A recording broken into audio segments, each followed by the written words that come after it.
ঝটিতি মা ক্যান্টিনের ব্যবস্থাপনা পরিদর্শনে মুখ্যমন্ত্রী মমতা বন্দ্যোপাধ্যায় বুধের সকালে বাড়ি থেকে বেরিয়ে সোজা এসএসকেএম হাসপাতাল চত্বরে পরিদর্শনে গেলেন মুখ্যমন্ত্রী।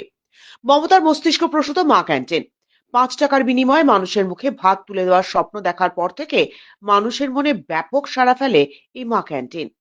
এসএসকেএম হাসপাতাল চত্বরে এখনো সগর্বে চলছে এই ক্যান্টিন। তবে কোনো সমস্যা হচ্ছে কিনা বা কোনো বাড়তি কিছুর প্রয়োজন আছে কিনা নিজেই তা খতিয়ে দেখলেন বুধবার।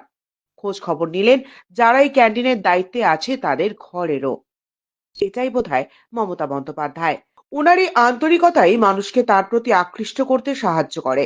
কয়েক মিনিটের একটা স্বল্প দৈর্ঘ্যের ঘটনা, কোনো প্রেস বা মিডিয়া কেউ নেই, সবার অলক্ষ্যে মানুষগুলোর খোঁজ নিয়ে নিলেন তিনি। আর তারপরেই চলে গেলেন নিজের গন্তব্যে। তবে হঠাৎ হাসপাতাল চত্বরে ওনাকে পেয়ে খুশি সবাই, খুশি ক্যান্টিনের সবাই।